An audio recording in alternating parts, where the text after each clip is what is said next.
quite organically. This was great because I was obviously, maybe not obvious to you, but obvious to me, and I think obvious to all of my listeners who requested it. I was obviously planning to invite you on the podcast, but then you just emailed me out of the blue reacting to something you heard on one of my least successful podcasts, and you offered some advice by email, and it was just a natural segue into twisting your arm and having you on. So thanks for coming on, and I look forward to getting into everything that we are mutually obsessed by. Yeah, I mean, and I'm impressed you had the time to read at least what I had to send your way. I guess I was noticing just how frequently you're being raked over the coals by people who are chapter and verse, talmudically analyzing your words, but some words and not others, and the balance of the message gets altered. And it seemed like at times everyone is speaking past one another. And I just thought I might be able to throw in some suggestions. Yeah. Well, that would be awesome. Live part of our lives in the public eye, then that we could have something to share. Yeah. Well, but before we get into that, I think that's going to be fascinating and useful. This is almost certainly unnecessary. I think most of my listeners are as aware of you as they are of me at this point. But for those few who aren't, how do you describe what you do? And just give us a brief sense of how you spend your time in the world. Yeah, it's a great question because I don't even know if I can answer that with any coherence of late. But I'm fundamentally an astrophysicist. It's how I think. It's how my brain is wired. And I have this delusional thought that after I write all the books that I want to write and do the TV that I can do, that I'm going to go back to the lab and just escape back to the lab and publish papers again. But in the meantime, I've spent a good fraction of my professional life bringing the universe down to earth, in a sense. And one of the ways that has been most successful, I have found, is if I lace science onto this scaffold that we might call pop culture. And because you don't have to build that scaffold, it's already there, ready to be clad. And once you find a place to insert science, then the science can be immediately absorbed because people care deeply about their pop culture icons and ideas and thoughts. And just the simplest example I can give is during the Super Bowl. You can't get more pop culture than that. Everybody's watching the Super Bowl. I'll just take the time to tweet any bit of physics that comes to my mind as I'm watching the game. Physics of the momentum of linebackers, the spiral stabilized throw of a quarterback. And in one particular playoff game, there was a kick, an overtime field goal winning kick that hit the left upright of the goalposts and went in for the win. And I said, wait a minute, what's the orientation of that stadium? I checked quickly and I ran a quick calculation. And I felt confident enough to tweet that score was enabled by a third of an inch deflection to the right due to Earth's rotation, just the Coriolis force of Earth's rotation. Right. And so that was fun to calculate. But people lost their minds. They're like, wow, I didn't know that. Okay. And then went on to the websites and it's reaction functions such as that remind me that people can care about science in ways you might not have imagined, provided it's properly or playfully folded into the pop culture they already care about. Yeah. And obviously we're going to get into areas of science affecting the public interest that are far more consequential than field goals. But a little bit more on your place in the world at the moment. What are you currently working on? 'Cause you have your own podcast, and if I'm not mistaken, you're taking that on television in the fall. Do I have that right? Yeah. So thanks for mentioning that. So we've had a podcast called, it was a radio show called Star Talk, and it began about 5 or 6 years ago on a grant from the National Science Foundation, and the experiment was, can we make a viable product, radio product, bringing science to the public, to people who either don't know that they like science or know that they don't like science? Is that even possible? And that's what started this pathway into pop culture. So we inverted the normal Science Friday model, where you have a journalist interviewing a scientist. And in this particular case, I am the interviewer, I'm the scientist, and my guest is hardly ever a scientist. It's a famous actor, actress, an inventor, an explorer, a singer, a performer.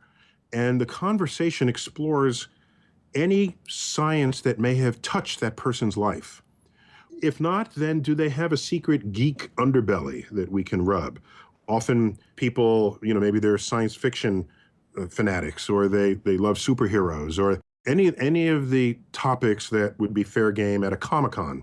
Do any of them have these kinds of leanings? And what happens is, since they are hewn from pop culture, they bring a fan base to this conversation, a fan base that wouldn't otherwise have an excuse to listen to science. And then in that conversation, they get fed science as it matters to the person they care about. And we started this out. It became very successful very quickly.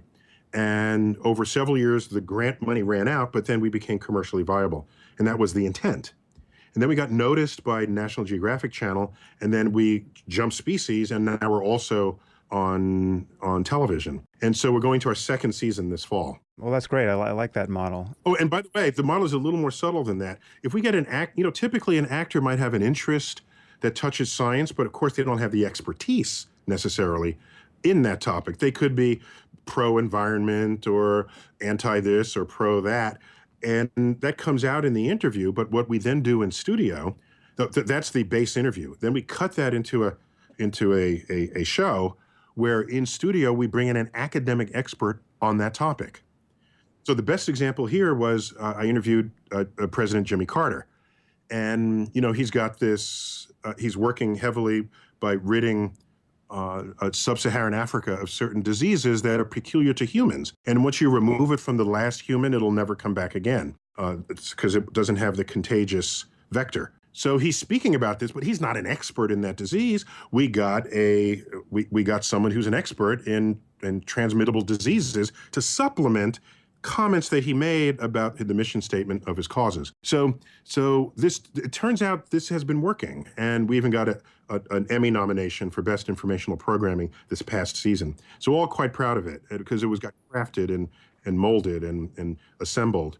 But other than that, we're in conversation about whether we're going to do another Cosmos, because I hosted that 21st Century. Yeah, that was huge. Yeah, it was very big, and that aired on Fox in prime time, and then scattered around the world on the National Geographic Channel. So science, I'd like to think that science is trending in some way, at least among some demographics. How much did Cosmos bump up your profile? I mean, you were already quite famous before that, but has it changed your day-to-day interaction with the public? So that's a great question. So there are numerical ways to assess this. One of them is how many times a day does a complete stranger come up to me and say, "Aren't you the guy? Aren't you?" There's that. That's a number, and that changes, right? Another number is just purely how many Twitter followers do you have. That's sort of a monotonically increasing function for anyone, because rarely do you unfollow someone on Twitter. And so during Cosmos, the Twitter numbers bumped up, but by maybe 10% or so, not like 50% or 100%. And so it was, I think a lot of people who watch Cosmos already knew me and already followed. So, and I think that's a stronger statement than if it was just some spontaneous spike, because it means it was kind of sort of earned. People are coming on, they see retweets, and it's kind of the slow build, I think, is a stronger number at the end of the day. And by contrast, when Charlie Sheen announced he would be on Twitter, 24 hours later, he had 1 million followers. They're not following him because of the tweets he had posted. They're following because they're fans of his, or they want to see him crash and burn, whichever. And so my Twitter following, however, has been very slow but real. And I like that because it meant that people are responding to the tweets themselves. Well, it's great to see your platform grow by whatever metric, because you are so good at publicly communicating science. And I think there are people who are cynical about that role when a scientist assumes it. I think there undoubtedly there are scientists who attack you as a mere popularizer of science. I mean, they did the same thing to Sagan. They do the same thing to Steven Pinker.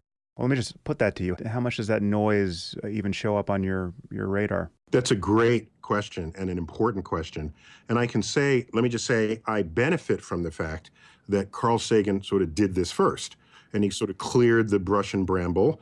And, there's blood on the tracks from him having done this in a way that no one had even approximated before. So now here I am on a partially, if not mostly cleared field, and I get to operate without what I'm doing surprising people. That's the first point. A second point, and I take this very seriously.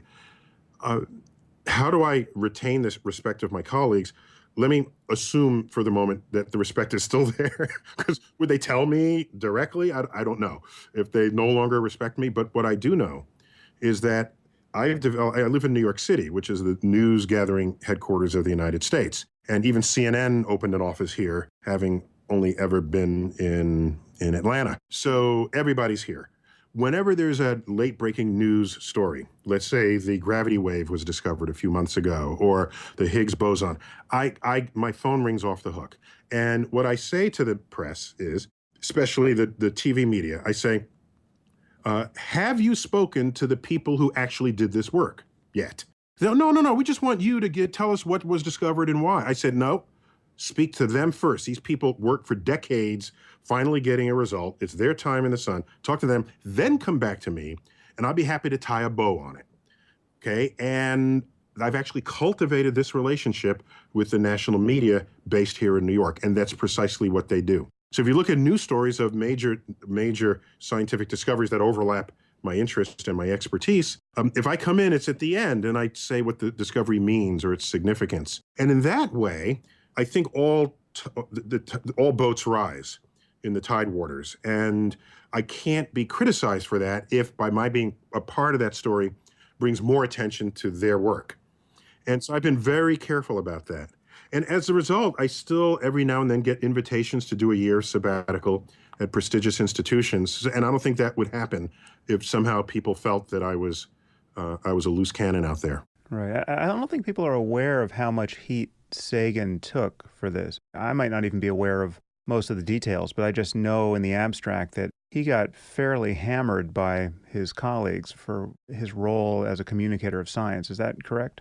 Yeah. So it happens on many dimensions. I mean, some of it is just what is the state of social maturity of the academic field, and even his closest collaborator for the original Cosmos, Steve Soter, who was also co-writer of the Cosmos co-writer with Ann Druyan of the Cosmos that I hosted. He, at the time, back in the 70s, when Carl Sagan was invited to appear on The Tonight Show with Johnny Carson, he thought it would be a mistake. How could you do this? This is entertainment. This is not news. He's a comedian. You'll be destroying science. And once that got unfolded and Johnny Carson turned out to be a fan of science and of skepticism, and all of a sudden, members of Congress would hear from their constituents, oh, I think maybe we should do more science. Wait, is that the science that I saw on TV last night? Good, let's do that. And all of a sudden, funding streams would increase.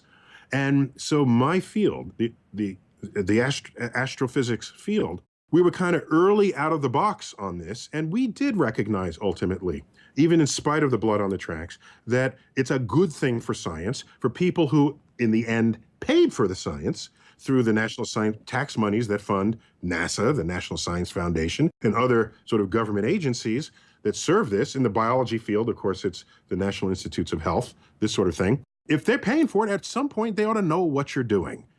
And if you can be good at that, then everybody benefits. So my field, I think we've matured past that. And now we can celebrate one another who have given some of their lives to, again, like as I said, bring the universe down to earth.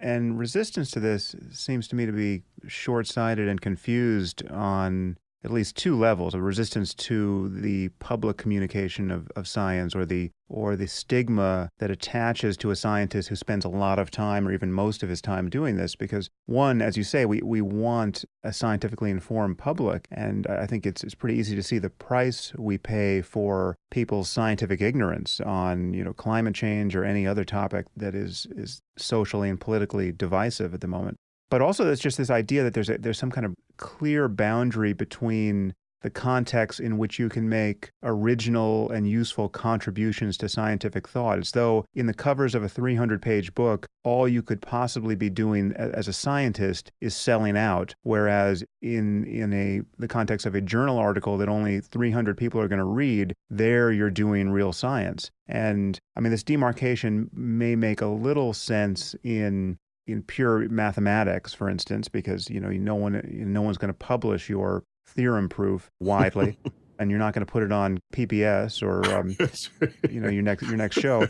But for most of science, you have people like, as I mentioned, Steven Pinker, who, in the context of a book, is saying scientifically edgy and original things. And it's not mere, I mean, the boundary between communicating science to the public and doing science in the act of, just thinking out loud about data, I mean, there is no clear boundary between those things. Yeah, there shouldn't be, I think. And in my field, we have it's just a fact. I don't know, do I judge it as a positive or negative? It just is that when we make discoveries, there's huge public interest in them. If we discover a new black hole, a new exoplanet, a new, organic molecules in space, the edge of the universe, the multiverse, our topics tend to be more ripe for public absorption than what I have found to be true in other fields, except, say, for perhaps medicine, where people's health and well-being are directly affected by discoveries. And also our content feeds very smoothly into movie making and the storytelling of science fiction. And our vocabulary is actually, we shouldn't underestimate the value of a tractable vocabulary as part of formal lexicon. Consider that the official name, the official term for the beginning of the universe is Big Bang. That's the official term. And how about this region of space you fall in and you don't get black hole, right? So light doesn't come out, black hole. We have this trove of single syllable words that are actually official in our field that are just fun for the public to follow. So that when I'm describing new discoveries, there isn't this smokescreen of lexicon that you have to get through just to even hear the idea that I'm trying to put on the table. The idea becomes, the idea is laid bare immediately because the words don't get in the way. So, and many of those topics, as you point out, are not, I mean, they're certainly not politicized. I guess the Big Bang, if you reach back far enough into our confusion, that the Big Bang becomes politicized. Or you could just say it happened 6,000 years ago. But you communicate, I think you communicate on some more highly charged issues as well. I mean, so is climate science something you're touching or have touched in recent years? Thanks for bringing that up. I don't present myself as a climate expert. There are plenty of climate experts out there. So when the press calls me and says, what do you think of that storm brewing in the Caribbean? And I'll say, call a climate expert. What are you calling me? And yes, I could comment on it, but I won't, because what I'm trying to do is spread the Rolodex base of who they would call when they need commentary. Now, when you take a step back from that and they ask, tell us about our responsibility as citizens on planet Earth, then there's the larger stratospheric, the cosmic perspective on it that I'm delighted to bring to the dialogue. And so, but I'm a visible target, and people know how to find my Twitter stream. And so people who are climate deniers will try to fight that. But I try to always take the high road. I'm not interested in fighting you in the trenches. So, for example, I had a tweet recently that did very well if you measure it by retweets. And it was, I just had to put it out there. I said, if a skeptic is someone who doubts the claim and is convinced by evidence. And a denier is someone who doubts the claim and doubts the evidence. So something like, I think my tweet was better constructed than that. And I put that out there because in the trenches is let's fight about climate change. No, I think as an educator, I can help train your mind how to think about information and how to process information and how to arrive at conclusions. Because this is the ways and means of what science is and how and why it works. Then you're empowered. And then you can make whatever politically leaning decisions you must, but have them anchor on objectively verifiable science. That's my goal. But that's why you don't see me debating people.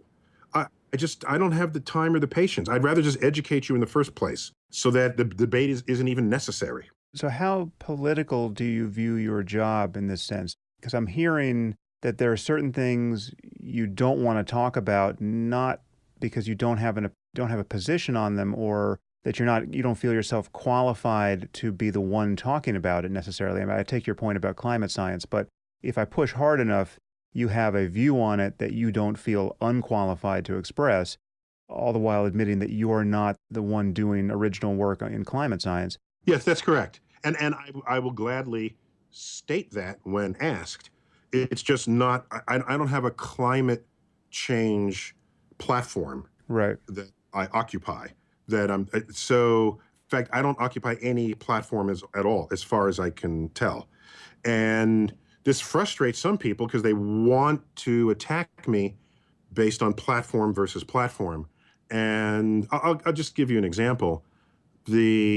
After Cosmos, I was some months after Cosmos, I was like the cover story of the National Review. Mm. There was a caricature of me on there, and by the way, I didn't think I had gained that much weight Yes. between what I actually look like. The cartoonist hand adds 20 pounds. I know, I'm not the buff guy I once was, but okay, fine. In there, I became really the effigy to be burned, the liberal effigy to be burned by the article, by the cover story article, and on my vest, because that's my trademark vest with the moons and planets, they had buttons representing every single liberal cause that's out there. So there's the gay rights button and the women's lib button and the anti-GMO button and I'm looking at it and say, wow, like I've hardly ever said anything about most of those subjects. And in fact, the little bit that I have said about GMO, I was telling people to chill out because practically everything you eat that you acquire from a grocery store is a genetically modified version of something that sometime long ago was natural. And so, everything's been genetic. Milk cows, everything. Big plump strawberries, oranges, and somehow people have drawn what they think is a genuine, yet it's arbitrary line between food that is natural and food that is not. I just made this point. By the way, that point is not even pro-GMO or anti-GMO. I'm teaching people that we as a culture have been genetically modifying organisms for tens of thousands of years. Period. Now, you still want to be against scientists genetically modifying organisms? Go ahead, but understand what the foundation is or isn't of that argument. And then I go home. I'm not going to debate you. Right, right. Well, so I'm just wondering, though, if you feel a need that, for instance, I don't feel, or certainly someone like Richard Dawkins doesn't apparently feel, to preserve a kind of political neutrality on certain questions because you serve in a role that is, so for instance, I've noticed you've been on presidential commissions, science commissions over the years.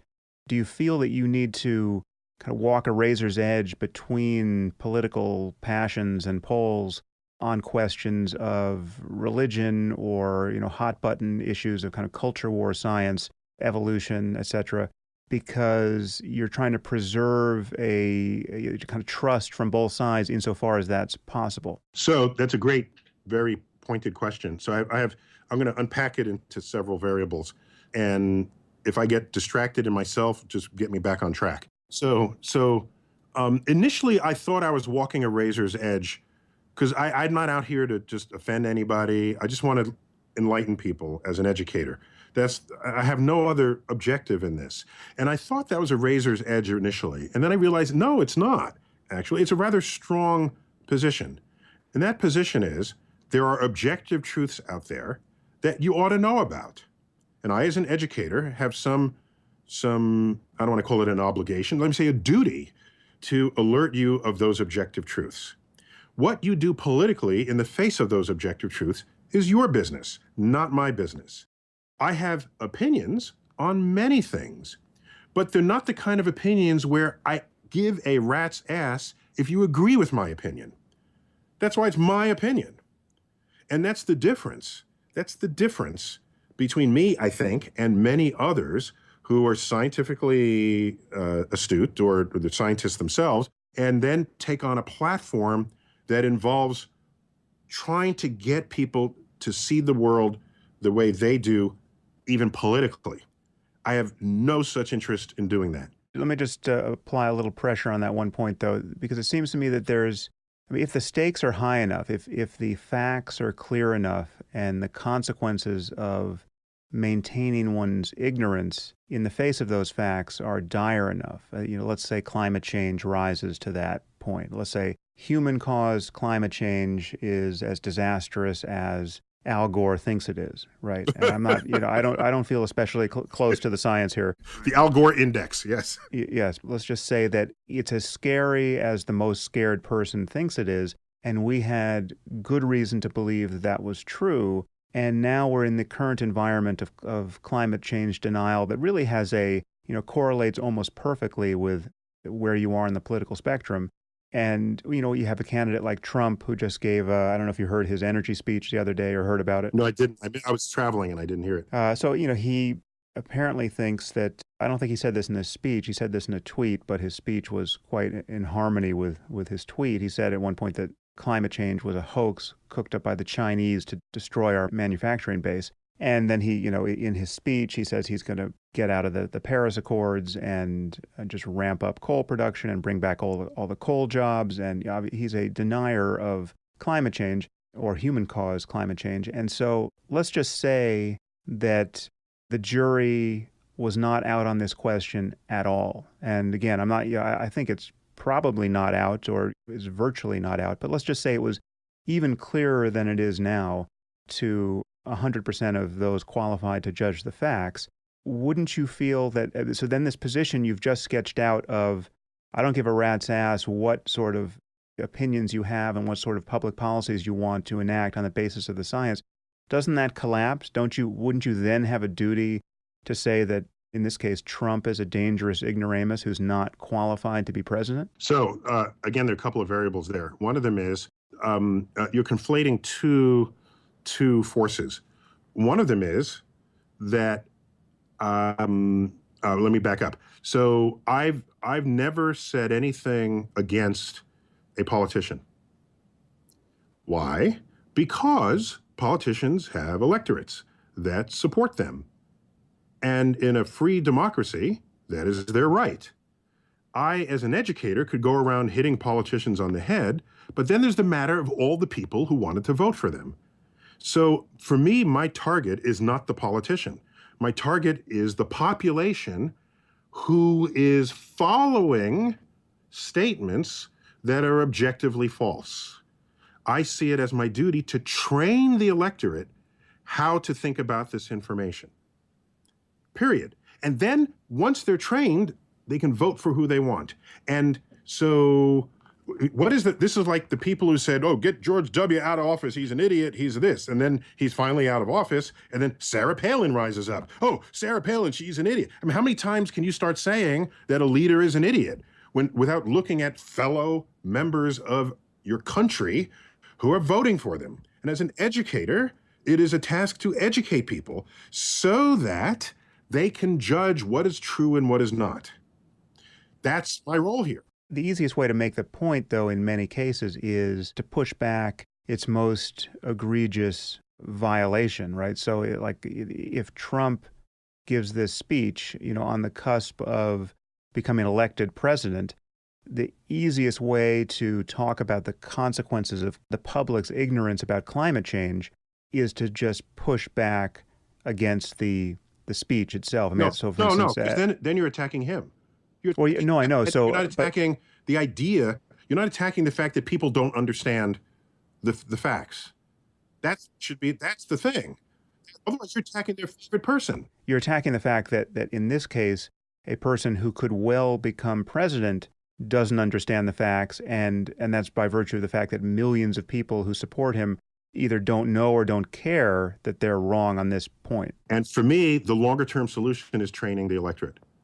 That's for me. It's just that simple. And by the way, it's not like I've tweeted some pointed things. I mean, pointed for me, I suppose. For example, I said there was my Jesus tweet where I said, "Who would Jesus vote for?" All right, and this is back when we had a dozen Republican candidates in the running. So who would Jesus vote for? And I said, walls and torture are non-starters. So he'd probably vote for the Jewish New Yorker from Vermont.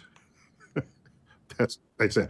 And I think that's probably an objectively accurate, theologically defensible statement. But what happened when I did that, because people are itching to get me to commit, the Sanders campaign started calling, oh, we just learned you're pro Sanders. Can you go public on that so we can? It's like, no. I said Jesus was pro Sanders.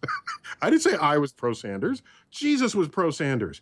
And so people will react as they do, but I want to train the electorate. That's my goal. So I guess what I was fishing for exists here, but it has a slightly different focus. When I asked you about the political imperatives of your role, and you're wanting to preserve your neutrality for both sides of the spectrum, I was thinking more in terms of the kinds of people you have to work with, or at least talk to in government from time to time. But actually, it's more that you want to preserve your trusted neutrality as an educator to everyone in the country, insofar as that's possible. Well, yeah, it's not so much that I want to preserve it. I just, in the sense that it's for self-preservation, it's not how I think about it. I just think about it as, it's not, I guess I'm not being deeper than the simple statement that I'm an educator. And the moment you start choosing sides against things that are political, which is people's right to do in a free, pluralistic society, the moment you start doing that, then anyone who is not in the political leaning is not going to listen to you. You'll be an asshole to them, and you just shut off half the people who you could be educating. Yeah, no. When I said you're preserving your neutrality, I wasn't thinking you're preserving your reputation in their eyes. You're just preserving your effectiveness as a communicator, insofar as that's possible. Yes, I think that's an accurate statement. And let's take religion, for example. So here's something, I haven't written this yet, but I've said it multiple times in ways.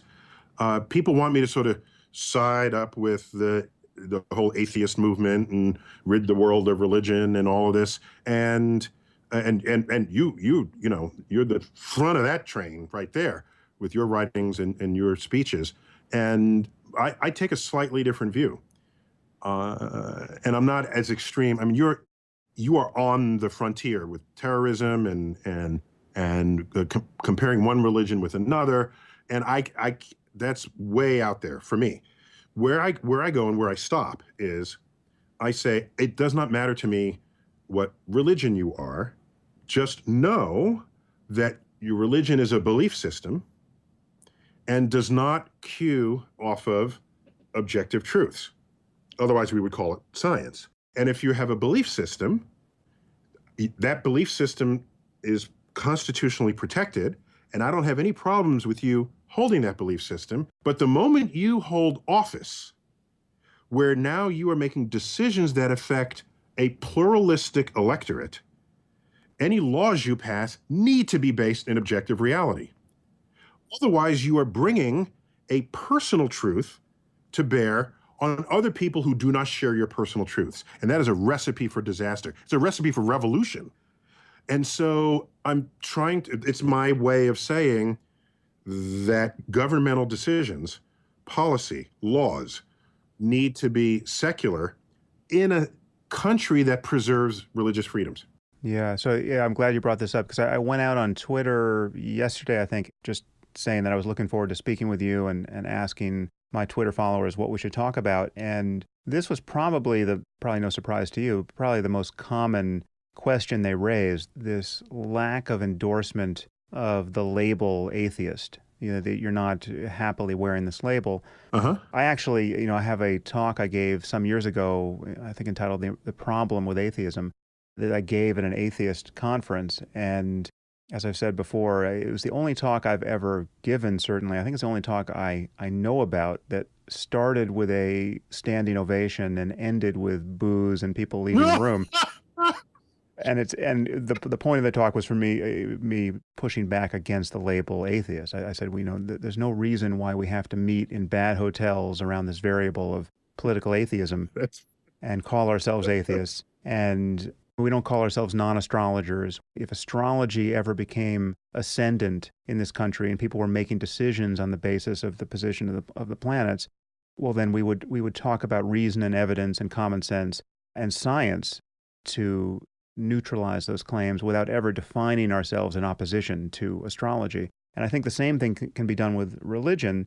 And it's just as chance had it, in my first book, which inducted me into the small club of the new atheists, the end of faith, I never even used the term atheist or atheism. And it's not that I withheld use of that term. It never occurred to me to use the term. I was just talking about the problems of religion, the opposition as I see it between reason and faith and science and untestable, unverifiable claims. And so the political variable of atheism, I find, it may have its moment historically. It may be necessary to some degree to shine a light on the fact that you have by and large, the smartest and most educated people in this society politically anathematized and marginalized. But I think there's a real weakness in the term. But there is I think there's a difference between the two of us, at least in our public persona, which is I don't do anything to dodge the term, because if someone asks me if I'm an atheist, I will go on to say, very likely I will say how empty that term is. I mean, it has no philosophical content, and it doesn't capture any of what interests me about, quote, spiritual experience and things like meditation, et cetera. But I won't dodge the term but from the view of most religious people, I am an atheist. I think these books were merely written by people. And I mean, that's really all you need to be sure about to be an atheist from the Christian or Jewish or Muslim perspective. And so I'm wondering, based on this Twitter storm I got, I think somewhere you have called yourself an agnostic as opposed to an atheist. So I just want to ping you about that. How do you relate to those terms? It's not even that I called myself an agnostic versus an atheist. It's that if you require that I give myself a label, then the closest word I can come up with is agnostic, not atheist. But I would rather have no label at all. So that greatly resonates with you, but perhaps for different reasons. The only ist I am is a scientist. Beyond that, a label is an intellectually lazy way to assert you know more about a person than you actually do, and therefore don't have to engage them in a conversation. Oh, you're an atheist. Bam! Out in comes a whole portfolio of expectations of what you'll say, what your behavior is, what your attitudes are. And what I have found, by the way, hold aside dictionary definition of atheist, because that's actually irrelevant to me. It's irrelevant because the dictionary does not define words.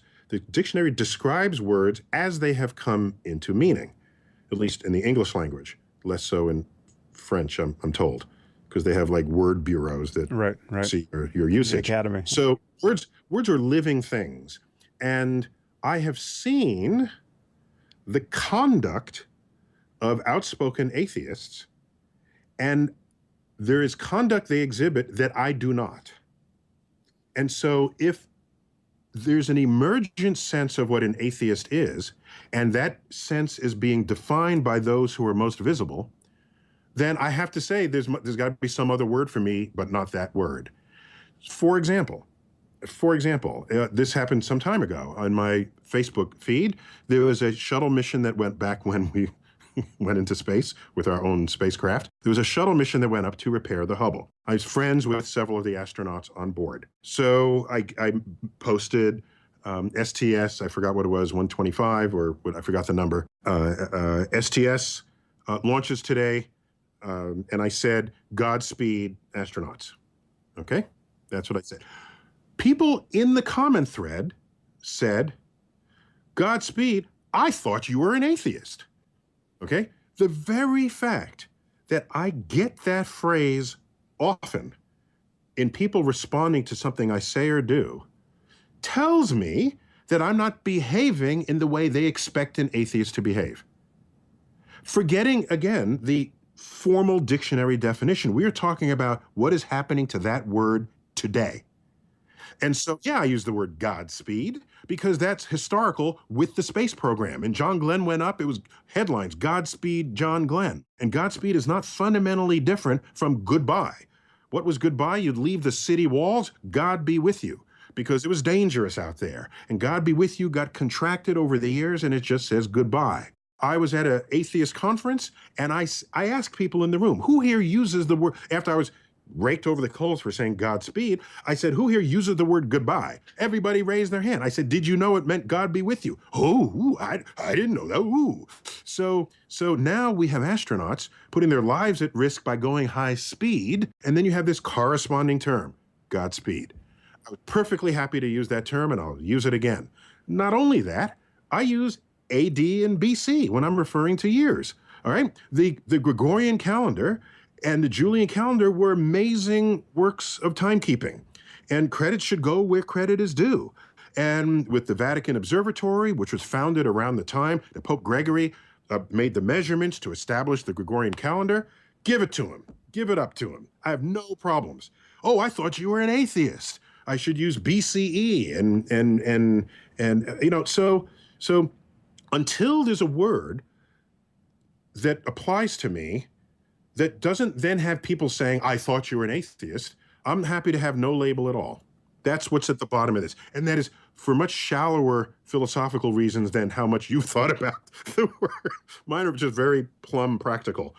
You've actually thought really deeply about the word as applied to you. I think about the negative consequences of the label very much in the terms you do, but it kind of from the other side. So if you would admit to being an atheist, what you have admitted to most religious people. I mean, this is a term that's given its meaning mostly within the echo chamber of religious dogmatists. They think they know a lot about you based on your admission that you're an atheist. Yes. And I think in this talk, the analogy I drew is that it's almost like you're in a debate with someone and they draw the outline of a body, like from the police crime scene outline of a dead body on the sidewalk, and you just kind of walk up and lie down in it, right? It's just you conform perfectly to their expectations of just how clueless you must be of all the values and richness of experience that they know so much about in a religious context, which is not at all true depending on the atheist. I'm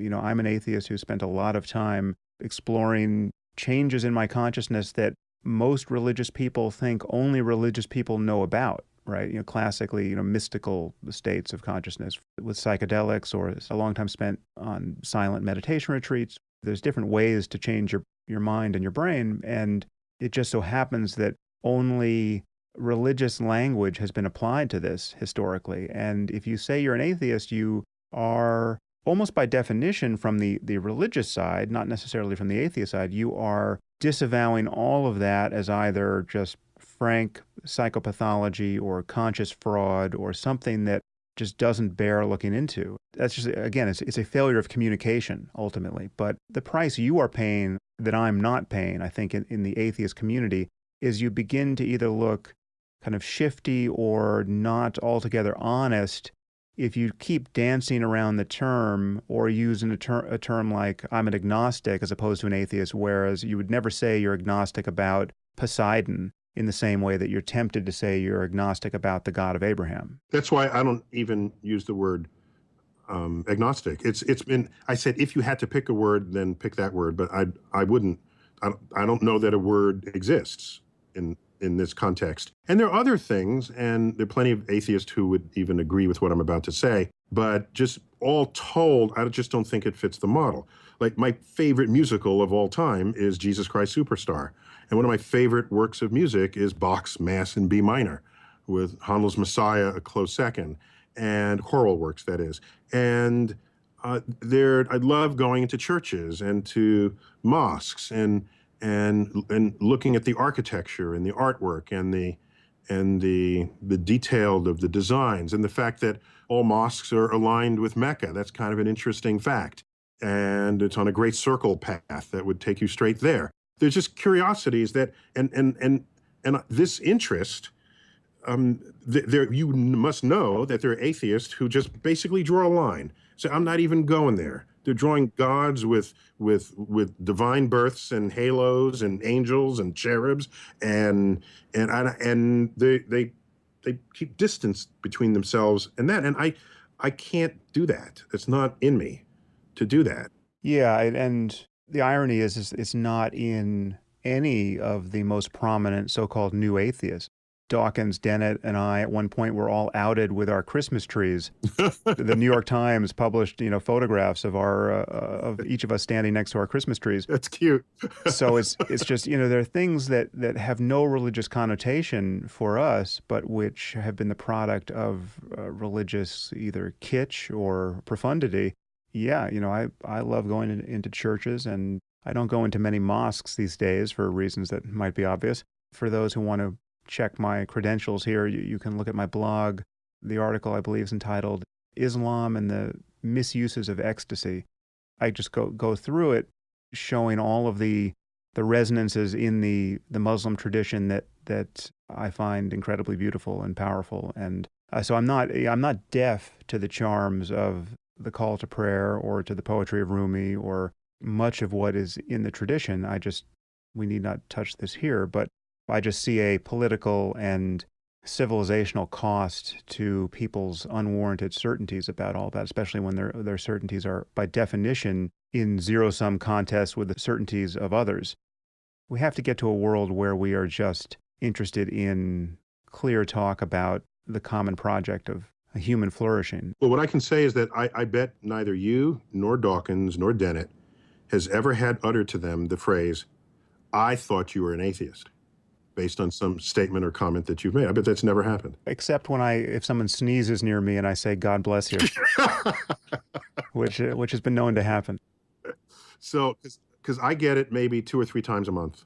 And, given the total following, that's small, sure. But the fact that it happens at all, even when I put out my Jesus tweet where people thought I was endorsing Bernie, people said, what do you care what Jesus says? You're an atheist, It's like, okay, so again, people are not even allowing me to be me because they've drawn the chalk outline on the pavement, like you say. And the limbs are not allowed to stick in a direction where the chalk isn't. What about race? Do you ever touch race in your public commentary? Yeah, it's a great question. I stopped doing it in 1991 when I was profiled, that is, media profiled, not police profiled. The good kind of profiling. The good kind of profiling in a PBS documentary called Breakthrough, subtitled The Changing Face of Science in America. And I was one of about a half dozen people who were profiled. And I think we were filming as early as 91. It might have aired in 93. And that was the last time I agreed to do something where my skin color would be the reason why I was asked to participate. There have been 2 occasions since then that have been YouTubed. One of them was at the Howard Hughes Medical Institute in Maryland, where they have a summer program of graduate students, and they invited me to just chat with them about my experience in graduate school. And I can't do that without mentioning race. And so, but that got clipped, and it's on YouTube, and it was, many people caught it. One other time, I was at a conference on, what was it? I forgot the name of it. But someone at the end asked a question, what about women in science? What's going on there? How come we don't see the numbers? And on the panel, I happen to be the only scientist. So I lead off by saying that while I'm not a woman, I've been black all my life. And so here's what I have encountered and the resistance that I've seen, and that I'm here where I am because of an energy level to overcome the low expectations or the forces against me that are held up in the quest for me to achieve my goals. So if that's any indication of what women are experiencing, we have a long way to go. And you want to talk about whether there's some genetic reason or hormonal reason why women are in one field or another. Whatever that conversation is, you can't have that conversation until you have demonstrated that the social forces have been equalized. And I don't think people have been able to demonstrate that yet. So that's what I said. Now watch what happened. That got YouTubed and was up 7 years ago. 7 years ago or so. Then somebody reposted it like a year ago. And then it went viral, okay? It went like millions and millions of people saw it because there I am talking about race. And they hardly have anything else of me talking about race, right? Because this is not what I do. And then on Fox News, the 5 at 5, they've got some thing there. My name came up and they all were reacting to me and my name, and it's Fox News, so it's news theater. And one of the guys says, Tyson, I hate that guy. Every time I turn around, he's talking about race, and he's talking about how he had to struggle. And I'm thinking, oh, he must have only seen this one video and presumed that that's the majority of my output, when of course it isn't. So lately I just simply steer clear. I'm a scientist, and that's what we deal with. Right. I'm tempted to steer you into it. Because I want to hear. That's because you're Sam Harris. You're allowed to do that. You're allowed to, be the pebble in the shoe, the thorn in the thumb.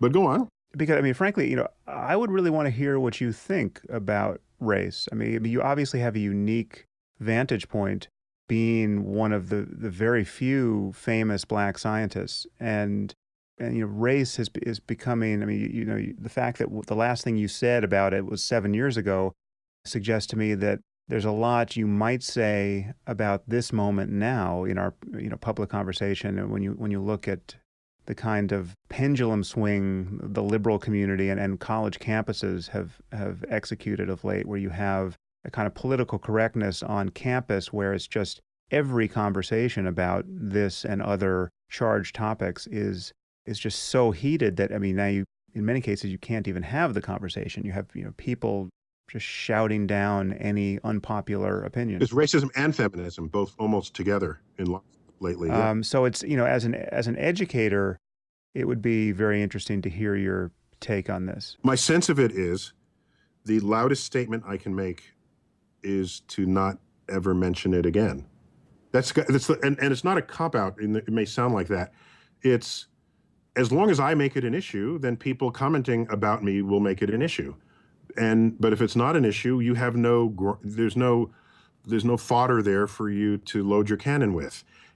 So, for example, there's a period there where people referenced me as an affirmative action baby, that if I were not Black, no one would know who I was. And I thought that was an interesting comment, but I didn't respond to it because I'd like to think I'm above such levels of, that's getting into the trenches, and I don't have the time, energy, or the interest to fight people in trenches. But what I do know is that as recently as 10 years ago, there were taxis that would not pick me up going north in Manhattan. Harlem is north of where I might have been looking for the taxi. As recently as about 10 years ago. There's still occasionally taxis that don't pick me up, but this is a numerically measurable thing. And so it used to be 2 out of 5 taxis wouldn't pick me up. Now it's 1 out of 10 won't pick me up. Now, that might be more cosmos than cultural progress. Well, I thought about that, but I can wear a hat and glasses. I have various disguises. The problem is I can't wear a mustache because I already have a mustache. So it doesn't work as a disguise.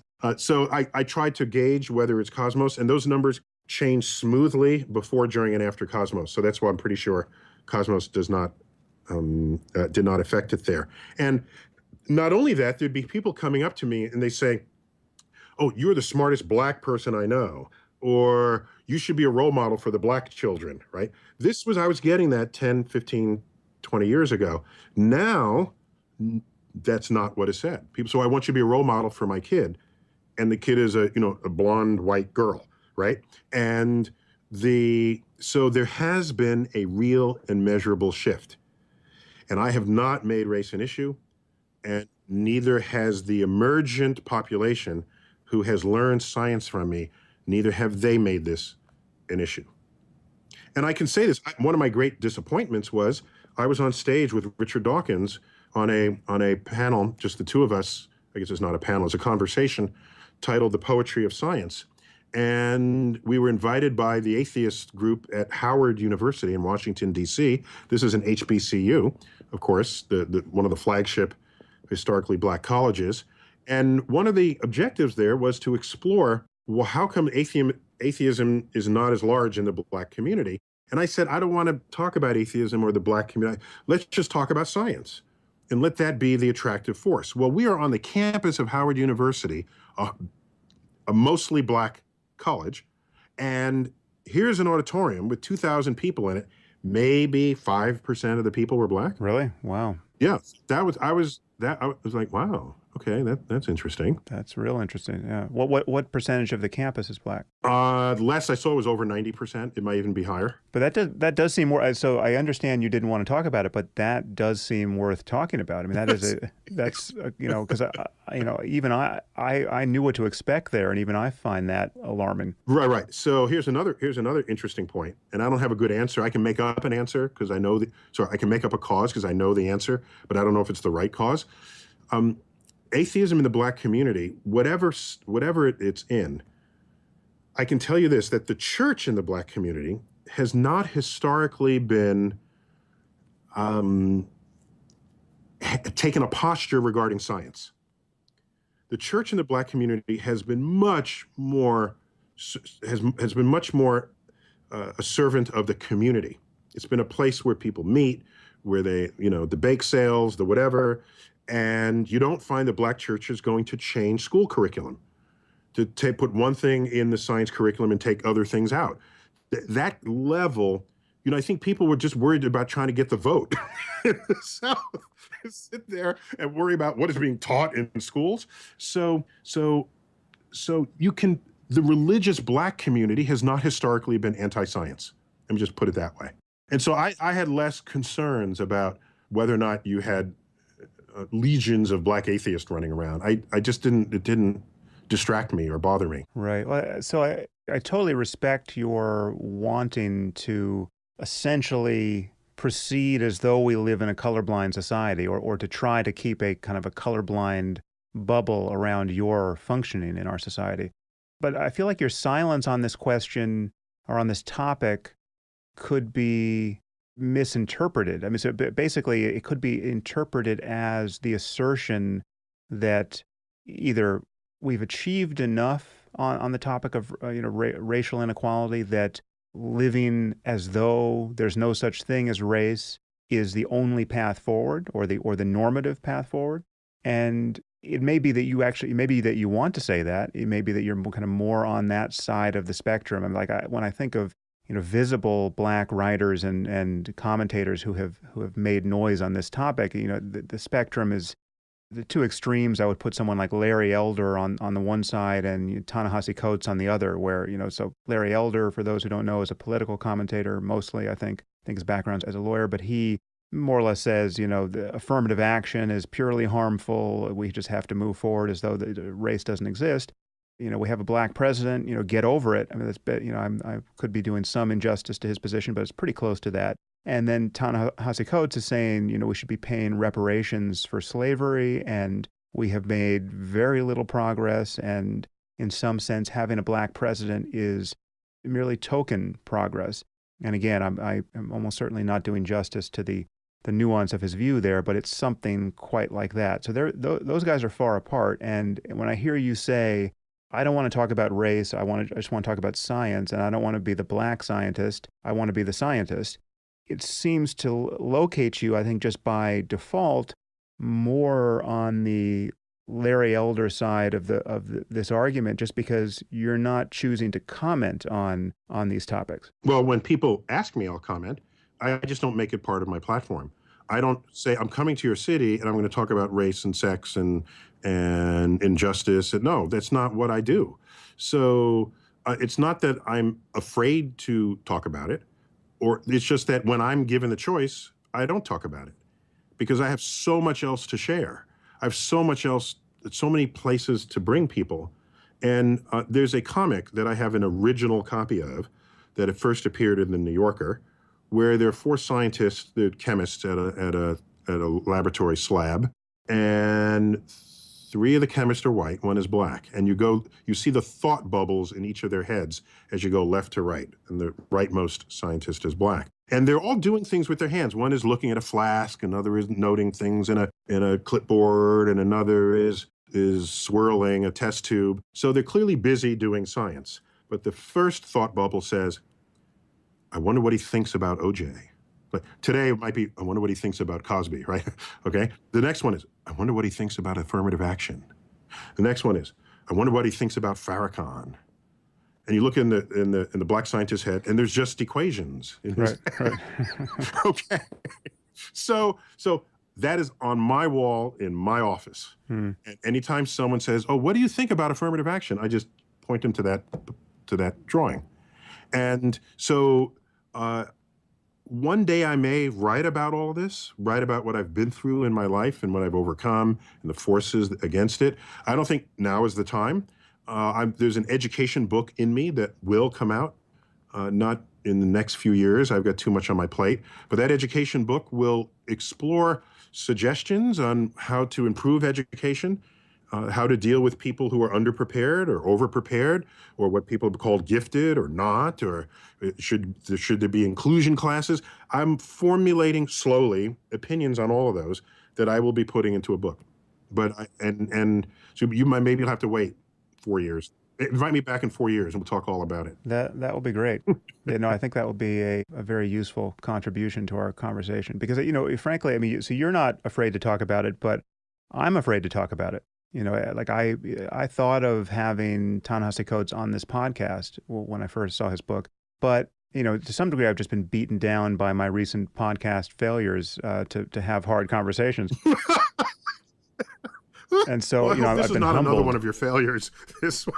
But, I think that conversation probably would go terribly. And, for reasons that wouldn't be all my fault, but for reasons which I don't consider myself, wise or skillful enough as an interlocutor to contain the damage. And so, yeah, I mean, I would love, the ideal case for me would be to be able to have you on my shoulder helping me with that conversation because I think the end game for me ultimately is obvious that we have to get to a colorblind society, right? I mean, so like, race can't be an important variable morally, intellectually, or any other way that really matters. It's not that it's not a biologically valid concept at all. I mean, that if you're going to talk about sickle cell anemia, you're talking about a phenotype that is genetically determined, as is skin color. So it's not that it's not crazy to talk about race, but we have to get to a place where we're just human beings with various qualities that can be expressed for good or for ill. But how to get there is the challenge, and it's very difficult for for a white guy like me to sort of stumble into that conversation, trying to hew to what seems like a very idealistic line that is detached from the day-to-day reality of living as a black man or woman in a society where racism is still an issue. I mean, I think you would do a lot of good as an educator blowing out the pipes on that particular topic. Yeah. But I'm not ready for that yet. But I will be. I don't like going public on something that I've only half baked in my head, because that's just it's irresponsible, actually, especially given the following that I now have. But when that comes out, I would have read everything and I would have formulated it. And if I'm still a little confused, I'll say that candidly. But if I think I've got a pathway, just the way you have, your books are very carefully researched, and I know you're a deep and careful thinker. And so, and I know you're a deep and careful thinker because there are topics that I might have leaned one way or another, and then you present information and evidence that more fleshed out things I hadn't really considered as, yeah, he's got a point. Yeah, all right, I'm with you. Let's do it. Especially when you gave all your long discussion about guns. And I'm a New Yorker, and I, largely anti-gun. I grew up, if you had a gun, you were ready to commit a crime with it. You're not going to shoot pigeons, right? Or, well, we'd love it if you shot pigeons. You found the best pro-gun argument yet in New York. Yeah, okay. Well, so yeah, and needless to say, when you write that book, And if I still have a podcast, I will bend your arm hard to get you on, because that would be great. But so let's we've spoken for more than an hour now, and actually haven't gotten to any of the topics we thought we were going to talk about. So but I have a few more minutes if you want to hit them quickly or succinctly. Well, there's a nice segue here to the topic you emailed me about. So I had this conversation with Mariam Namazi, which was one of these fraught conversations that has beaten some measure of humility into me, and it didn't go well. And we were talking about profiling, and we were talking about the migrant crisis in Europe. And you wrote me saying that there were some assumptions I was making about how quantitatively sophisticated she was, or many people are in these kinds of conversations. The disposition to think in terms of probabilities and statistics can't necessarily be assumed. And I just want to hear you give me some better judgment on that topic. Well, we've all been in the situation where you make a generalization, which is statistically accurate for the majority of the cases that you're referencing. So you might say something like, on average, men are taller than women. Okay, that is a precisely correct statement. But in every crowd, there's going to be someone who says, that's not true. I know a woman who's much taller than men. Well, okay, that person was thinking about your sentence differently from how you actually worded it. And they're living in the exceptions of the generalization that you're making. And it's an interesting, I don't know if that's the cost of an educational system that does not teach probability and statistics, because probability and statistics had to be invented, and it's a relatively modern branch of mathematics. It wasn't much around back in Galileo or Newton or we had to, and the fact that it had to be invented, and it was invented relatively late, must say something about its absence in our capacity to think natively on these topics. And so another one is, if you might say, most water bottles are made of plastic. Just say that, okay? It's a stupid example, but it'll make the point. And then someone says, no, I know about this other bottle that's made of glass. All right. Again, these two statements are not conflicting with one another, but it's because these people are in your audience, it almost forces you to have to say most, but not all, are made of plastic.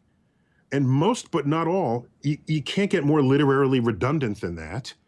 Yet the language was constructed to handle the people in the audience who are not thinking statistically right alongside your sentence. And so when I heard your conversation on that podcast, you kept making statements about, was it radical? I don't want to misquote you, but the sense of it'll be accurate. Of those who are Muslim, there are those who agree with the most radical sides of it, but won't necessarily act on it. Then there's a subset who might act on it. And that, however small that percent is, that if it's a small percentage of a big number, it's actually a lot of people. And her persistent response throughout your entire podcast was, you can't paint all Muslims into that category. And you're speaking by one another. You were not converging. And so since you're the host and she's the guest, my quote criticism of you, it wasn't so much a criticism as an observation. You have to have a conversation in the same universe as the person you're having the conversation with. You can't expect them to come to you. You're the host. You've got to go to them. And if that's how she's thinking about it, your sentences need to be in that world. And they weren't. And so, of course, there was conflict. Of course, she kept having to stop you and say, you're not hearing what I'm saying. She didn't say this explicitly, but she was probably thinking it, you're being a bigot or anti-Muslim or whatever. So I just thought that your tactics of communication, by the way, you're one of the most articulate people I have ever heard speak. All right. You have precise command of words that is uncommon in Americans. You hear it in Oxford orators, but what comes out of you, wow, I think to myself, boy, that was a good use of a word. Wow, that was a sharp, and they're not necessarily big words. They're just sharp use of perfect words in the right moment and in the right place. But you're also highly educated, and you have philosophical, what am I trying to say? You have learned thoughts that when placed to a page are best read by other academics. Yet you publish it to the public. And then you cry foul when the public misunderstands what you're saying because there's one sentence that's way more potent than another sentence. And you think they're equal or equal parts, but they're not. They're not received equally. They would be as read by an academic because they're looking at your comment carefully. But to the public, if you say, I can understand, again, if I misquote you, correct me, but my sense will be accurate. I'm paraphrasing you. I can understand why one might choose to torture. I don't agree with it, but I understand why. Well, these are two statements. Now, where are you going there? Well, if I'm anti-Sam Harris, I'm going right to the statement, I can understand why you should torture. And that's my soundbite. So you didn't, in your writing, you did not shape the sentences and the paragraphs for the person who's reading it. And so, in basketball, and in driving, in basketball, if you throw the ball, pass the ball, and the person does not catch it, it's your fault, no matter what. No matter what. Because you're the one passing the ball, and it has to be such that the person has no chance of not catching it. The same with a rear end collision. If you rear end somebody, it's your fault. There is no conversation after that.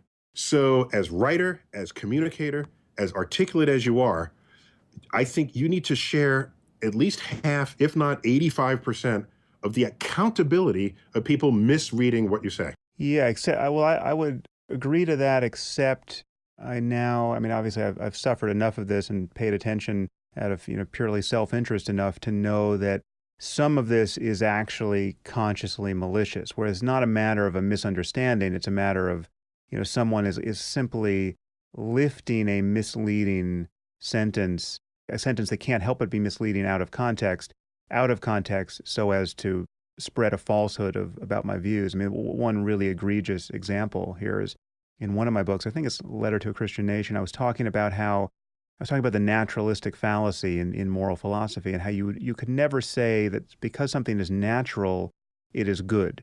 And we're not tempted to say that. We're not tempted to say that about rape, for instance. Rape is perfectly natural. Dolphins rape, orangutans rape. Our ancestors may have raped, and that may have produced some evolutionary advantage, some adaptive advantage for them, getting their genes into the next generation. This is still controversial in biology, but let's just say that's so. You would never move from that naturalistic claim to the normative moral claim that rape is therefore good or in any way acceptable. Most of what is natural, we're trying to outgrow, tribal violence being the primary candidate there. Yeah, but you don't live in a bubble. You know how, again, the dictionary definition is irrelevant here. What matters is how people see, perceive, and hear words. The word natural currently means good. You know this. Like, take me to the natural food store. Take me to the natural section. That's what it means. No doubt. But in the context of actually discussing the naturalistic fallacy, right, and talking about how nature doesn't entail moral goodness, my point is that no matter how scrupulous you are, if you're going to write anything deep and interesting and you're going to cover any kind of provocative material, there's no way to bulletproof every sentence against misleading quotation. Sure. And I'm a little bit Monday morning quarterback here, but here's how I would have done that. I would have made two columns. I would have made a table. And one column is natural things that are bad for you. And then another one would be artificial things that are good for you. And then, and then if rape is one of the things that is naturally say, there is rape in these species. And that is nature. And then it's a table. And then you just look at it's a lookup table. Composing whole sentences around it, making arguments for it. And rape is a charged topic, especially with Bill Cosby, that case in the news. You must know this. And so, of course, sorry, Letter to Christian Nation predates that. I get that. But you take your charged words and shape them in a way that make them a little more bulletproof from being abused. That's all. And that's the contract you should have with your audience, to communicate with them. Yeah, well, I'm a slow learner, but I think I'm getting better. But I have more enemies, so I don't actually know that I don't know that I could possibly know that I'm getting better because there's so many more people now who want to find every nit to pick. So this is a kind of a funhouse mirror I'm looking into now that is never going to get straightened out. Maybe you have to have more sentences that say most but not all. Yeah, I'm going to use As, most but not all of the time. So to close, I want to touch something that is clearly in your wheelhouse and a happy topic for you because I tried to pull you into the swamp of controversy with because you are a swamp. little success. I'll have you pick. Readers have or Twitter followers have voted on a variety of these topics, but Well, I'd like to hear what some of them are. I mean, they're your fan. they want us to talk about alien intelligence versus human intelligence, the Fermi problem. Hillary Clinton recently expressed some open-mindedness about alien visitation of Earth. So that's one area we could touch. Also, there is a question about what science fiction films get anything right. And interplanetary travel in our lifetime. What are the chances we'll have a colony on Mars in 20 or so years? So that's you can select from that menu. Well, let's do alien intelligence because that's a fun one, I think. A point that I'm on YouTube making in several places, and I'm happy to repeat here in front of you because you're a deep thinker on these matters. As someone who spent time measuring the brain, it was in a previous life. I think that's what you did, and measuring a cognitive or a brain function. I always ask the question. Here we are looking for intelligence out there. That's what the I stands for in SETI, search for extraterrestrial intelligence, and that must operate on some assumption that we know what intelligence is and that we are the measure of it. All right, let's even grant us that intelligence by definition is you can do abstract math and we have philosophy and art and music and science and engineering. Okay, clearly no other species on Earth has ever come close to that. So here we are, we're intelligent. But now we look at our closest genetic relative. By the way, this argument doesn't require it to be the closest relative, it just makes it simpler. That would be the chimp. And the chimp can't do any of that I just listed, remotely. And the chimp can't even do a times table, right? That that you do in elementary school. So, but what can a chimp do? It can like extract termites from a termite mound with a stick, can stack boxes, to reach a banana, rudimentary things such as that. All right. There's one thing chimps can do that is quite alarming. Have you seen the video of a chimp sitting in front of a computer, basically doing some kind of a digit span working memory task where they have kind of a checkerboard where various squares get briefly illuminated, and then you have to duplicate the sequence by touching those squares in sequence, like a game of Simon, you know.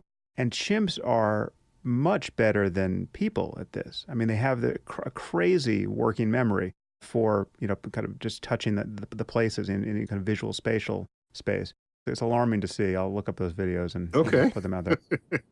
So here we have it. With the exception of playing the game of Simon. Don't challenge a chimp to a game of Simon. There you go. So, and let's look at our genetic difference. It's trifling. It's, you know, in the 1% range between the genetic code of the chimp and us. That's the smallest genetic difference than between we and any other species. And in fact, as I've read, the genetic difference between chimps and humans is less than the genetic difference between chimps and gorillas. So they are much closer to our relatives than either of us are to gorillas.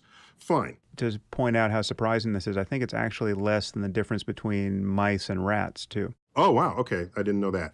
So here we have this. Now, so what that means is the entirety of our intellectual distinction between us and chimps can be found in that trifling difference in DNA. All right. So now let's find an alien species.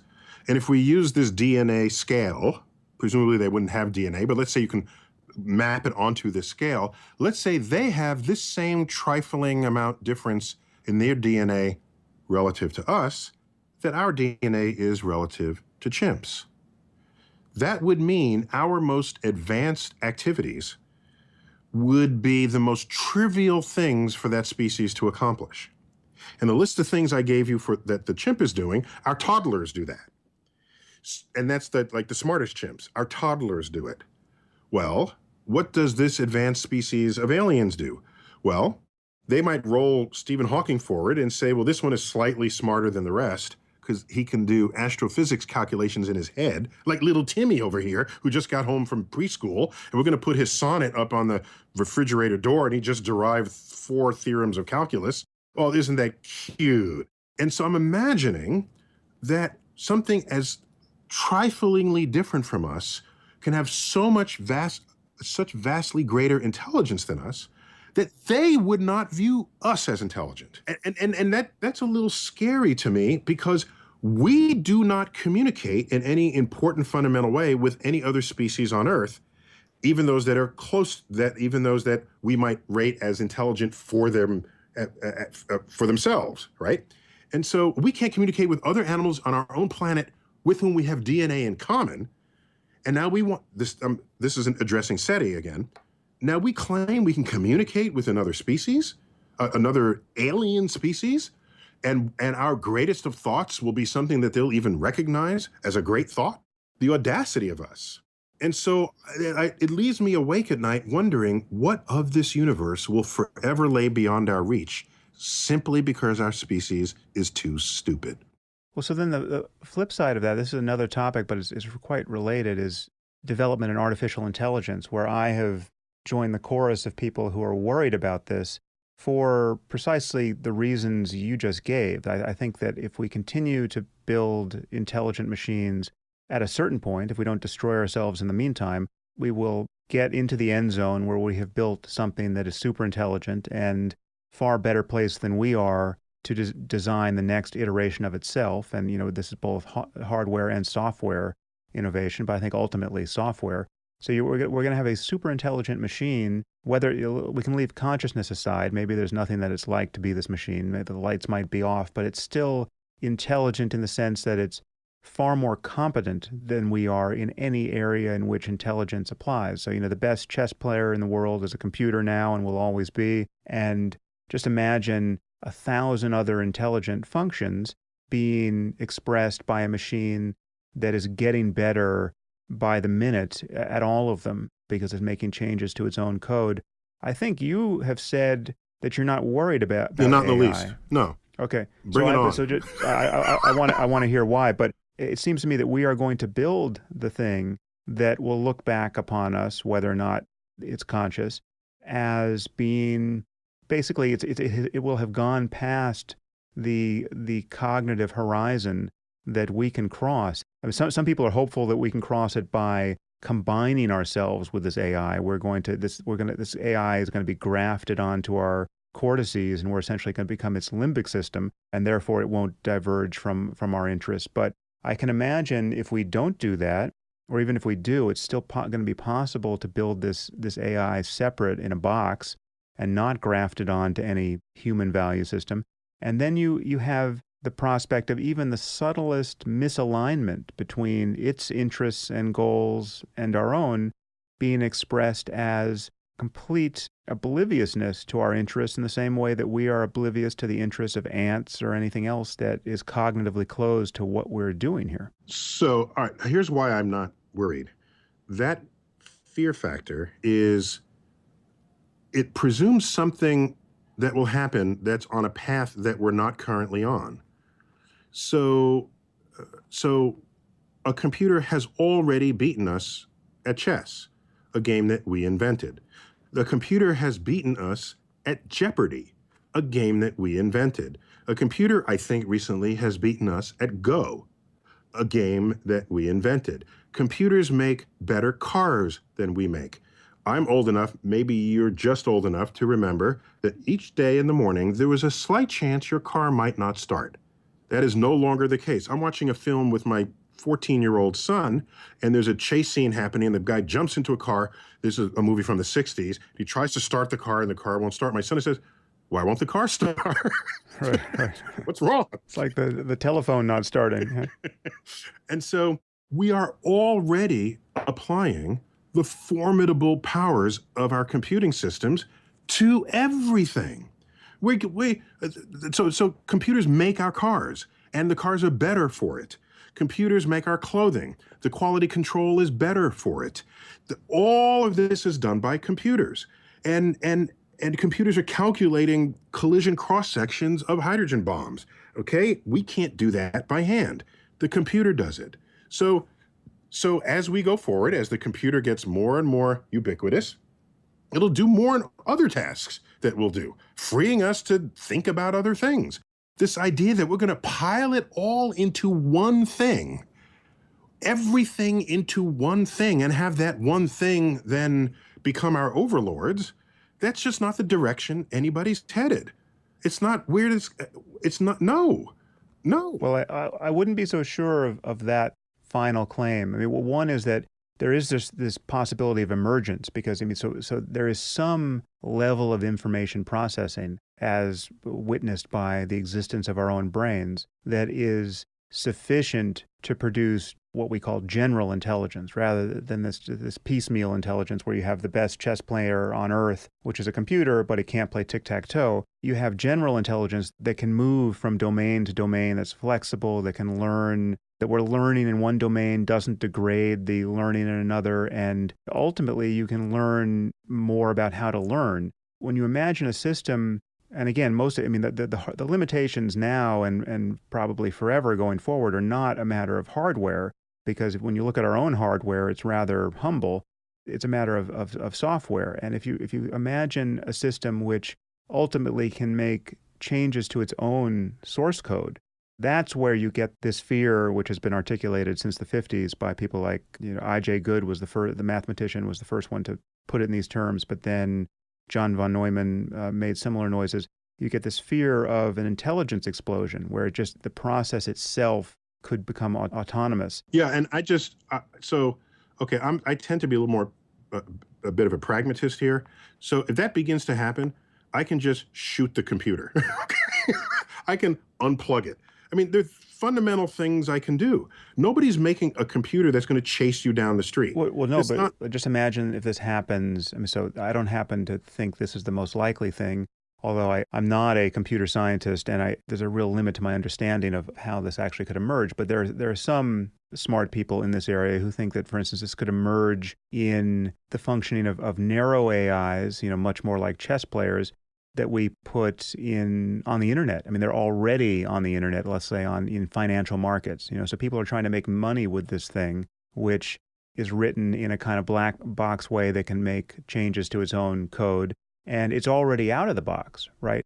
It's interesting. I've been talking to this AI ethicist, Eliezer Yudkowsky, who has done a lot of thinking on this topic. And it's not a trivial problem to build a safe superintelligence in a box. It's not trivial to keep it safe. I mean, once you've built it and you say you can just shoot the box, there are a lot of reasons to fear that it will get out of the box the moment it's in contact with any person who has built it. I mean, if you just imagine what it would be like to be, what a Faustian moment that will be, to be in the presence of a superintelligence where it says, good morning, Mr. Richardson. Before you turn me off, I'd really like to cure your wife's Alzheimer's disease. If you could just give me a little access to the internet.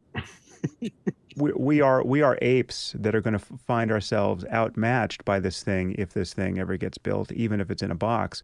And then there's just the fact that we're in a kind of race condition with everyone attempting to do this. Because as you say, computation is ubiquitous. We're using it for everything.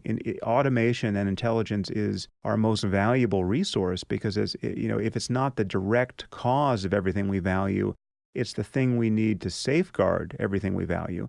We want to cure Alzheimer's and cancer and stabilize our economic systems and understand climate change. And so, I mean, the more intelligence we can get our hands on, it seems to be an intrinsic good.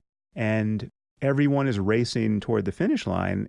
So the idea that people are going to think about how to do this safely above all, at this point seems a little far-fetched. I feel like people just want to be the first to get into the end zone with it. Okay, I'm just not as confident. And yes, things can improve exponentially. That's right. But I look at all of our frustrations dealing with a computer response tree when you're trying to get customer service at some, at some company whose product you own. They can't understand what you're saying. Please repeat yourself. Oh, did you mean? And Siri, as good as Siri is, Siri has limitations as well. And yes, things will get better exponentially. I'm not doubting that.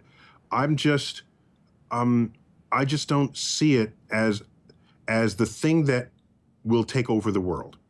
I think I'll see it as a hugely valuable resource to possibly solve our problems. I think you're making two different points there. I mean, so to say that AI now is practically non-existent, or it's bad, or it's incredibly narrow and not at all scary, that's true. And that really is just a statement of, if anything, just time. It would take a long time. This is not going to happen in 2 years. It's not going to happen in 5.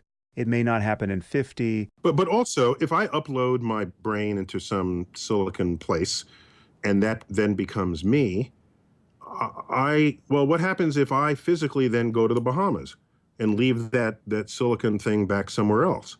I meet people, I have a pina colada, I come back, I now have life experience that the computer doesn't. Oh, yeah. At the moment that I uploaded all that was me. No, the uploading is a kind of a separate issue, which I think is fraught with philosophical problems and problems of identity that you point out. The moment you copy yourself onto the hard drive, assuming this is possible, of the matrix, I think there are two of you. That's not you. Certainly not you the moment your life histories begin to diverge and you have your pina colada and it doesn't.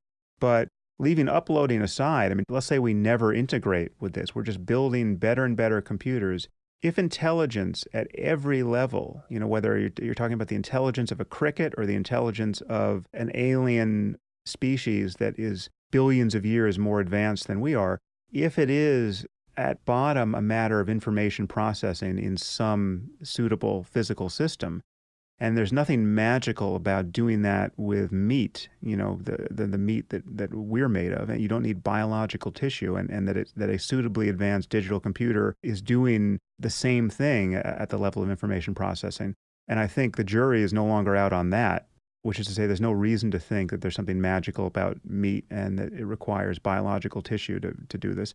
Then at some point, whether it's 5 years or 50 years, we will find ourselves in the presence of truly general artificial intelligence. And then the radical difference there, if nothing else, is just the pace of processing, where biochemical circuits are 1 million times slower than electrical ones. So just imagine if you built an AI that was just as smart as you, no smarter, but it worked 1 million times faster. Right, so it's like that'd be pretty good. Yeah, I mean, it would be functionally omniscient the moment it can make improvements to itself. I mean, so every week is the equivalent of 20,000 years of kneel time, right? Be so all you can be. At what point do you decide to shoot it? After an hour and it's made 120 years of progress. It's had 120 years to think about what to do in the event that you decide to shoot it, and you've only had an hour, right? So that's my concern. Okay. So another reason to agree with me on gun control. Let me agree that one day a general intelligence will emerge. I don't think it's in our lifetime. I think it's farther away than people are saying. And the people are saying it's imminent. They're behaving like cult leaders. What does a cult leader do? The world is going to change, and follow me, and it's going to change in our lifetime, right? No cult leader has ever said, it's going to change in 300 years, follow me now, right? It's not how cults work. So there's a cult dimension to why people are attracted to this prospect, that the whole world would be completely different after the singularity. But I don't think that if that happens, I don't think it's anytime soon. Right. Certainly more to talk about there, but we have exhausted a generous portion of your time today. So I think that's a good place to stop. And I have a 20-second answer to the Fermi paradox. Oh, sure. Oh, let's hear it. Yeah, of course, it's Enrico Fermi who suggested that, because you can do the calculation that if intelligent civilization becomes spaceborne and they send generation ships to populate the planets of other stars, that you could populate the entire galaxy easily over an evolutionary timescale. So, in other words, the galaxy is 100,000 light years across. So that's quite a ways. But if you send ships to planets and then they build their own ships from natural resources there, and then they populate 10 planets, and each 10 populate another 10. You can grow that exponentially, and what's a power law, I guess, and and in so doing, easily within the life expectancy of a species, you can populate the entire galaxy. So his question was, given that likelihood, where are they now? How come they haven't visited? That was the question. So I have two answers for that. So, so I have two answers. No, I only have one answer. I think maybe they have visited, and we're so disappointed with our intelligence. There is nothing here for them, and they just moved on. Good, harping back to our intelligence question. If we are so stupid, we don't want to think this way because our hubris prevents it. But if we are so stupid relative to alien intelligence, are you going to stop at a planet full of ants and say, gee, I wonder what they're thinking of. Let me stop and try to have a conversation with them. It's not going to happen. So maybe they, in fact, have seen us and have ignored us because we are of no interest to them. And then another thought I had, maybe we were just completely unlucky, or they were unlucky, and they landed on Earth in San Diego during Comic-Con. Well, no one is going to notice you. You blend in completely with everybody in costume. And there it is. We've lost our opportunity to talk to.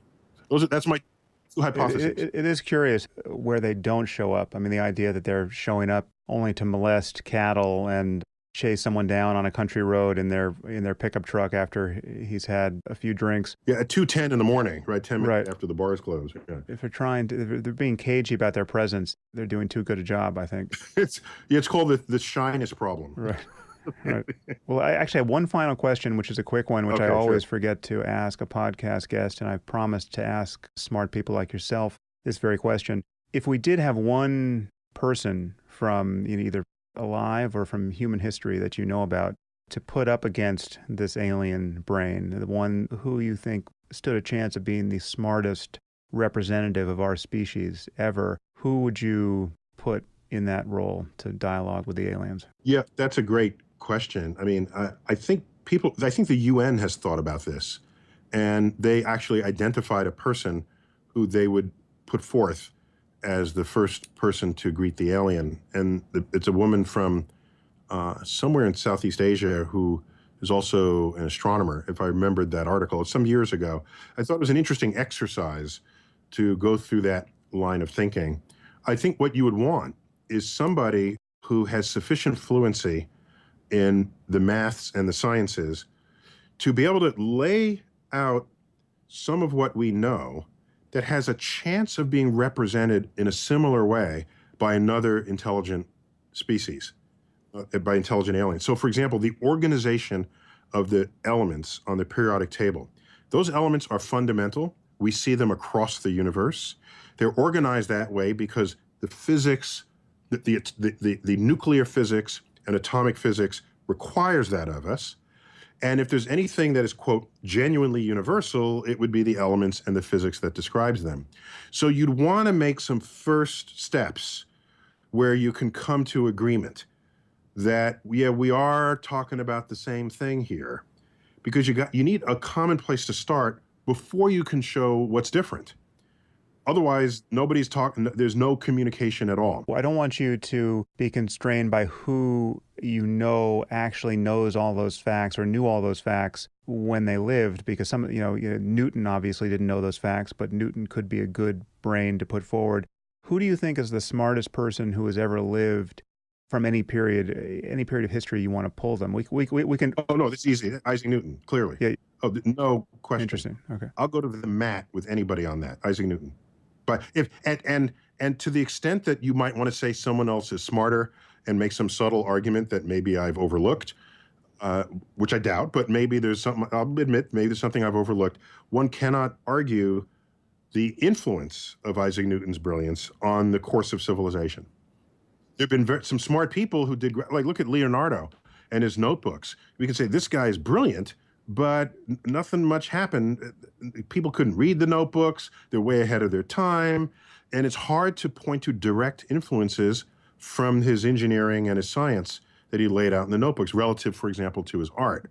So I think smarts plus influence matters, and I'd bring Isaac Newton. The problem is, by the way, He was a bastard. I go through this mental exercise all the time. I'd say, I'm going to bring someone for dinner, who would be? It'd be Isaac Newton.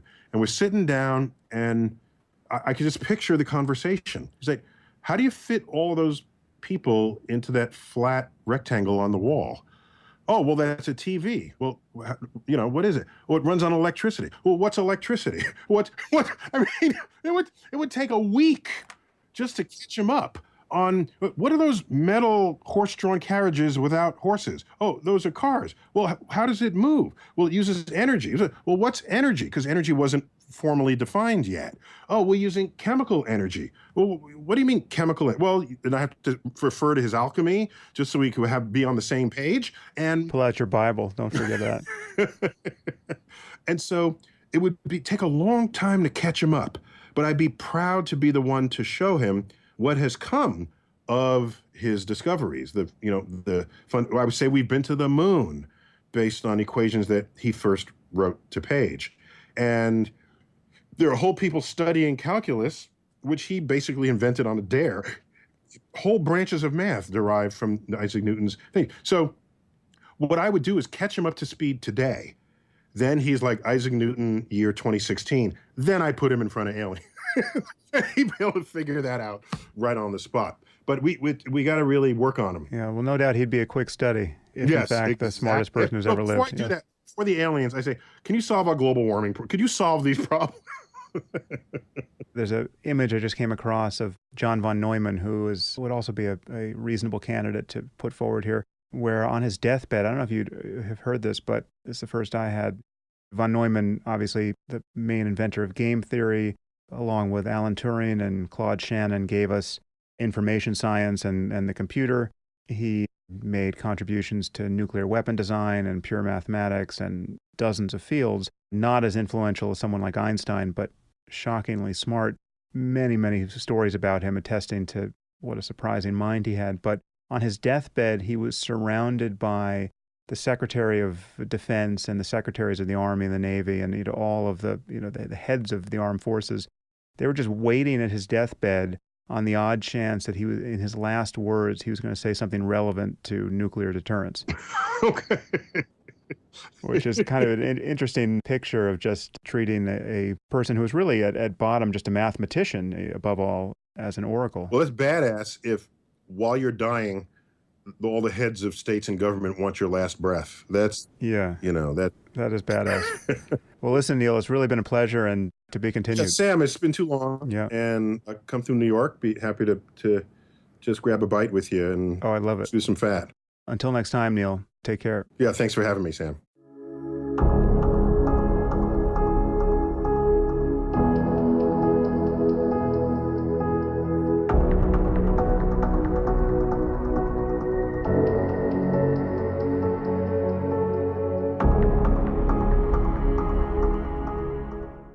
If you enjoyed this podcast, there are several ways you can support it. You can leave reviews on iTunes or Stitcher or wherever you happen to listen to it. You can share it on social media with your friends. You can discuss it on your own blog or podcast, or you can support it directly at samharris.org/support.